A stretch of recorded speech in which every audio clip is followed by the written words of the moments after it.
Gusto mo bang maranasan ang kabutihan ng Diyos? Pag-usapan po natin yan sa devotion natin na ito. Magandang araw po sa bawat isa sa inyo. Welcome back to our 365 Daily Devotion Seminar Edition. Gusto po munang batiin si Alvin29. No? Salamat po sa iyong 755 comments. Yung mga comments po kasi malaking tulong po sa algorithm ng YouTube. So maraming salamat po sa inyo. Now yung topic po natin ay patungkol po sa goodness of God. Kabutihan ng Diyos. Kaya tanong natin, gusto mo bang maranasan yung kabutihan ng Diyos? God's goodness means that He is the ultimate standard of what is right, beautiful, and worthy of praise. Everything He does is good, even when we don't fully understand it. His goodness is not just a part of who He is. It is His very nature. Because God is good, we can trust Him in every situation. Yung kabutihan po, hindi po ito parte lang ng katangian ng Diyos, kundi yung kabuuan ng Diyos. Goodness po yun. God is good. Kaya po, maaari po natin siyang pagtiwalaan sa lahat ng pagkakataon. Sabi po rito sa awit, Psalm chapter 34 verse 8, "Taste and see that the Lord is good. Blessed is the one who takes refuge in Him." Tingnan mo, ibig sabihin ng talatang ito, hayaan mong ma-experience mo, maiparana sa iyo ng Diyos. Tingnan mo at lasapin ang kabutihan ni Yahweh. Mapalad ang mga taong nananalig sa Kanya. So yung Diyos po natin mabuti. Hindi po parte lang ng katangian ng Diyos yung pagiging mabuti, kundi yung kabuuan ng Diyos ay mabuti. He is good, altogether good. Now, yung una po nating katuruan ngayong umaga, God is eager to share His goodness to us. Alam niyo po ba na yung Diyos, talagang pagtatanungin mo si Lord, Lord, ano bang gusto mo talagang mangyari? Sabihin ni Lord sa'yo, alam mo, gusto ko mangyari? Maranasan mo yung goodness ko. Kasi yung Diyos natin, He is good. And He wants to share His goodness to us. Gusto niyang maranasan natin ang kabutihan niya. Sabi po dito sa Psalm 84 verse 11, "No good thing does He withhold." Walang mabuting bagay ang ipagkakait ng Diyos. No good thing does He withhold from those whose walk is blameless. Walang mabuting bagay ang ipagkakait ng Panginoon sa mga nagsisilakad ng matuwid. Dito po sa 2 Corinthians chapter 9 verse 8, sabi po rito, "And God is able to bless you abundantly." At kaya ng Diyos na pasaganain ang lahat ng biyaya sa inyo upang sa pagkakaroon ninyo ng sapat sa lahat ng bagay ay palagi kayong sumagana sa bawat mabuting gawa. So that in all things, at all times, having all that you need, you will abound in every good work. Gusto ng Diyos na pasaganahin ka, ipagpalain ka, para maging pagpapala ka rin sa iba. Para managana rin ang iyong mabubuting gawa. At managana rin yung mga taong magsasabing, "Lord, thank you. Salamat po." Yun naman ang gusto ng Diyos yung mauwi ang lahat sa appreciation. Ma-appreciate natin yung Diyos sa kabutihan niya. Kaya po, habang pinapasagana tayo ng Diyos, yung mabubuting gawa rin natin ay gusto ng Diyos managana rin. At lahat ng ito ay mauwi sa pagpapasalamat sa Diyos. Romans chapter 8 verse 32. "He who did not spare His own Son." Yung Diyos natin na hindi ipinagkait ang kaisa-isa niyang anak para sa atin, but gave Him up for us all. How will He not also along with Him graciously give us all things? Siya na hindi ipinagkait ang kanyang sariling anak, kundi ibinigay dahil sa ating lahat. Bakit naman hindi ibibigay sa atin ng walang bayad ang lahat ng mga bagay? Bakit ka pa pagkakaitan ng Diyos ng maliliit na bagay na hinihingi natin sa Kanya? Kung yung malaking bagay, the most important, of all the blessings, si Jesus ibinigay na sa atin, bakit pa tayo pagkakaitan ng Diyos para lang sa maliliit na bagay ng mga prayer request natin? So, yung Diyos natin, Hindi siya madamot. Yung Diyos natin, gracious. Yung Diyos natin, mabuti. At gustong-gusto talagang iparanas sa atin ng Diyos yung kanyang kabutihan. Pinakamalaking pruweba, si Kristo mismo na ibinigay niya para sa atin. Point number 2, pakinggan po nating mabuti. Humans are eager to reject God's rule. Samantala, yung mga tao naman, kung paano yung Diyos talagang lubos na nagnanais na iparanas yung kabutihan niya sa atin, yung mga tao naman, lubos din yung pagnanais na i-reject yung paghahari, yung rule, yung authority ng Diyos. Now, ano po ibig sabihin nito? Yung Diyos po kasi natin, alam niya kung ano yung pinakamabuti para sa atin. Ang pinakamabuti para sa atin ay walang iba kundi ang ating Panginoon Jesucristo. Wala na mas mabuti pa na ibigay ng Diyos ang kanyang sarili para sa atin. Yun po yung pinakamabuti. Pero kaakibat po noon, si Jesus, hindi mo pwedeng pakinabangan si Jesus na yung mga blessings lang, yung goodness lang, nang hindi mo ina-acknowledge yung authority ni Jesus as King. Hindi mo pwedeng tanggapin si Jesus yung benefit lang, yung salvation lang, yung kaligtasan lang, yung pagpapala lang, without accepting His Lordship. Kaya si Jesus laging Lord and Savior. Yung iba gusto Savior lang, iligtas mo lang kami mula sa kahirapan, iligtas mo kami mula sa kapahamakan, iligtas niyo po kami mula sa problema, iligtas mo kami mula sa impyerno. Puro hanggang doon na lang. Pero you cannot accept just a part of Jesus. You have to accept Him as Savior, at the same time, you have to accept Him as Lord. At pag sinabing Lord, meron siyang rule, meron siyang authority, maghahari talaga siya sa atin. Kaya maraming tao hindi maranasan ang kabutihan ng Diyos because they're rejecting the rule of God. Yung rule po kasi, yung authority, may kaakibat po yung boundaries. Boundary. Ano ibig sabihin ng boundary? Mga rules and regulations.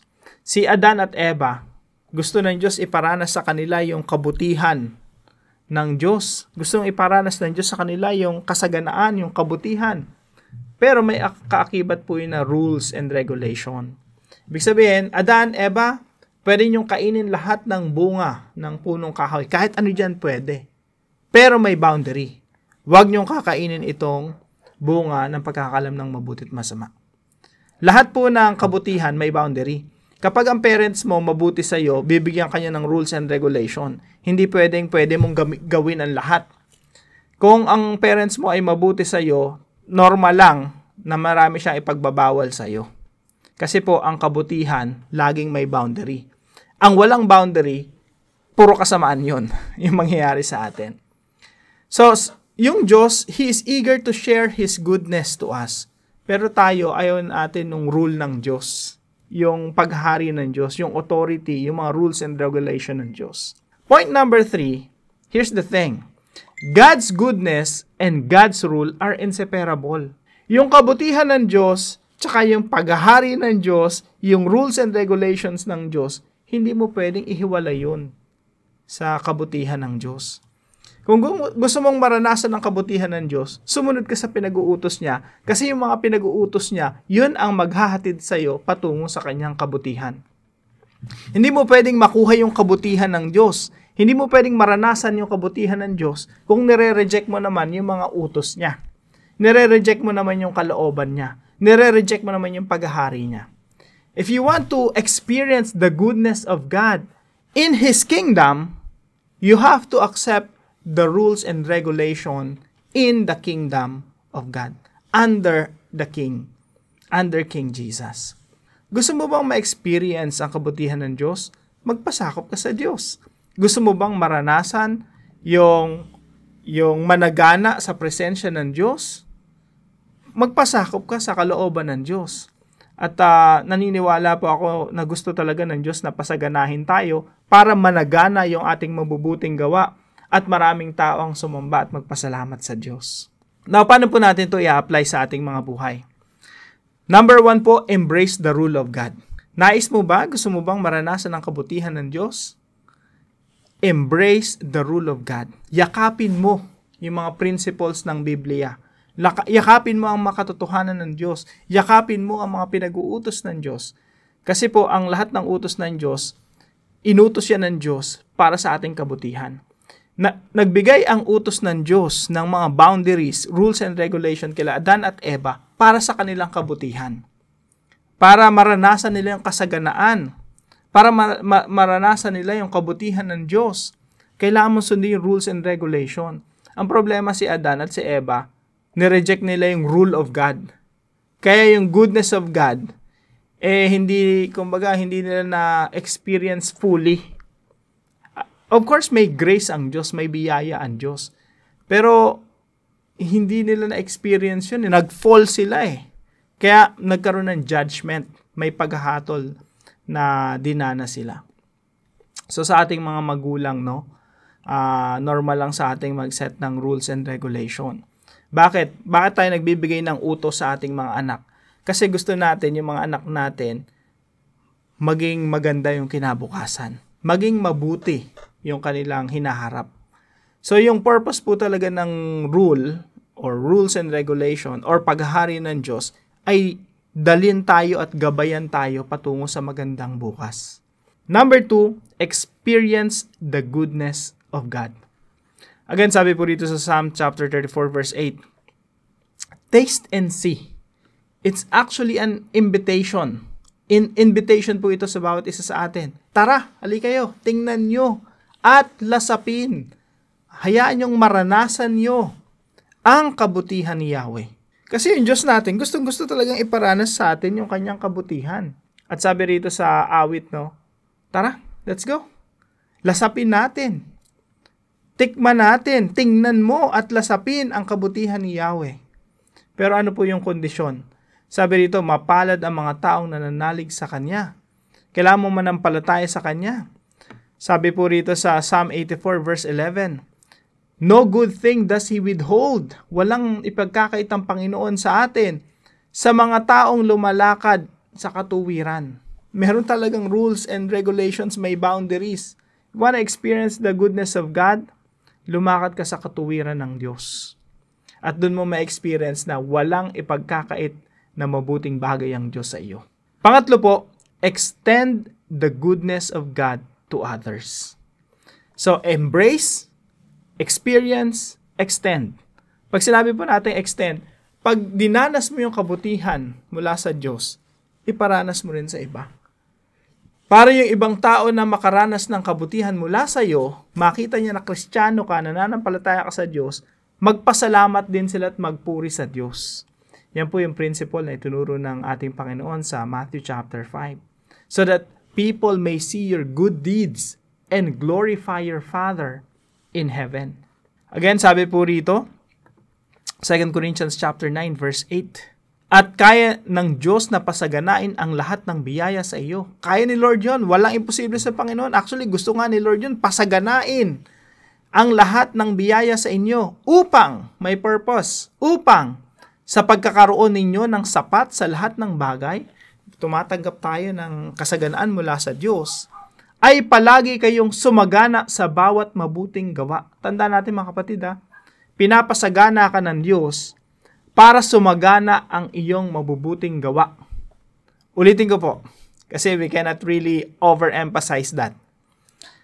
Pinapasagana ka ng Diyos para managana ang iyong mabubuting gawa.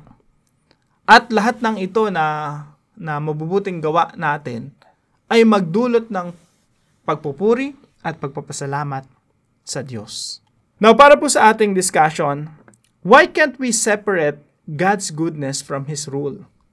Bakit hindi natin pwedeng ihiwalay yung kabutihan ng Diyos sa Kanyang paghahari, sa Kanyang authority? So, pag-usapan po natin ito sa ating mga discussion groups. At samahan niyo po ako sa panalangin. Father in heaven, you are good, and your mercy endures forever. I confess that my heart often resists your rule. Yet I know that your rule and your goodness can never be separated. Even when life is hard and confusing, help me to remember that you are still working all things together for my good. Teach me to embrace your authority with joy, trusting in your perfect wisdom and timing. Fill my heart with your goodness so that I may reflect it in the way I speak, act, and love others. Let my life be a testimony of both your gracious rule and overflowing kindness. In Jesus' name I pray. Amen and amen.